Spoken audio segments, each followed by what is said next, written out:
on the bosom of the eternal God.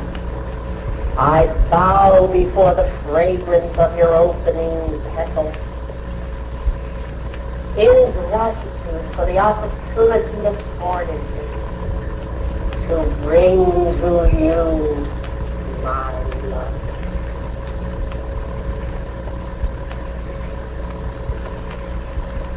Blessed souls of light, you have lived millions of years. If I could part the veil this morning and let you see that electronic stream flowing downward into your head, out through your heart, filling your orbs, contacting each person within this room, and flooding the city, you would have some concept of the energy that even unconsciously passed from your body while you were at repose and at peace. Not to mind when you invoke those energies with a positive and dynamic will for accomplishment of one kind or another. And you have learned now not to invoke those energies to hurt life. You have within yourselves determined to become harmless. But those energies yet must return home. It is the law of your life, and here is a comforting thought. You can stop it at any moment. You don't have to make the great sacrifice all at once as I did. You chose to do so.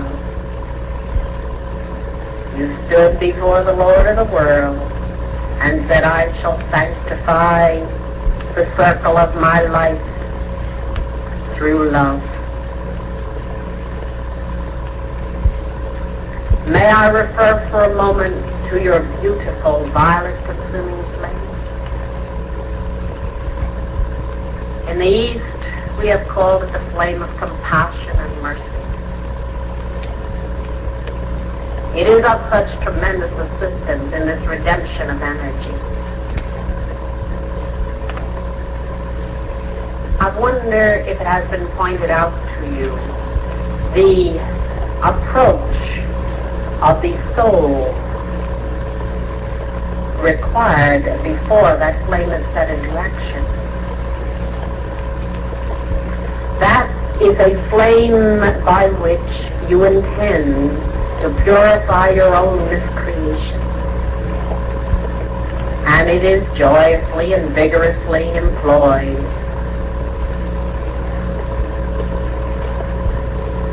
But first, set your own house in order. Forgive and balance your energies toward life before you use it. My son has said, forgive us our trespasses as we forgive those who trespass against us. Great numbers have gathered together, and in the power of that flame have asked for relief. But how many have first entered into that secret heart chamber and forgiven all of life? That is the efficacy and its use for you, my dear and sweet and earnest, lovely flowers in God's kingdom.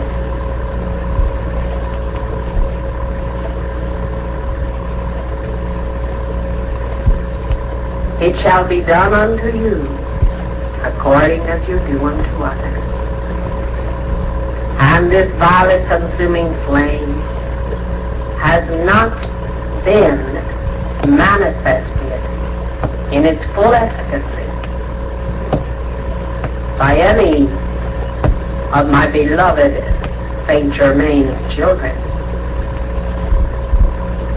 because the light stream has not taken time to become the mercy flame first in feeling and in thought.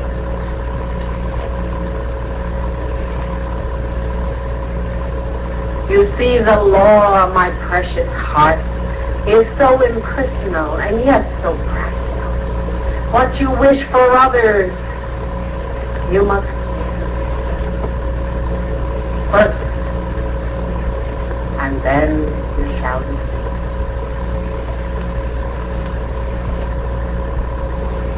You are desirous of knowing freedom, and precious heart that has suffered bodily distress and mental confusion. If they could but forgive life, could then through the use of this flame be free in less than an hour.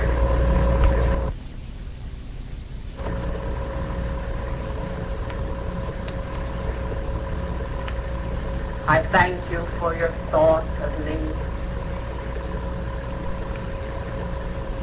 I thank you for your extreme patience.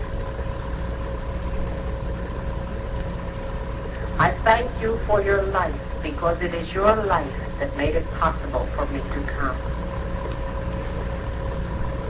Each one of you. Oh, you're so lovely when you're seen with the inner sight.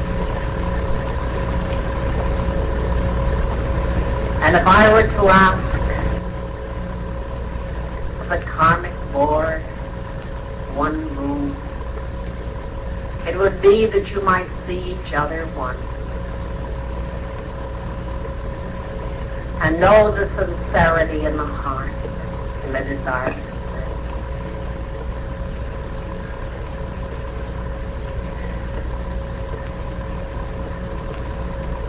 When I wore a flesh body,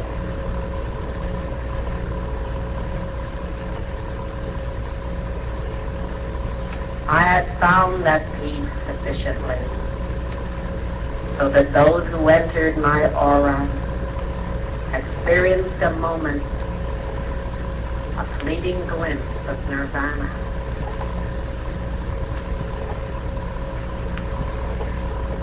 When I forfeited that flesh body, I forfeited with it the power to so carry that radiation. But I am going to ask now that it be returned. And say with my son, all children, love you one another. Love life. Trying to serve in whatever capacity. Enter into your action of the sacred fire. First, sanctifying yourself before your Lord, cleansing your heart and your hands of feeling injustice, and then see the fullness of His freedom. Good morning.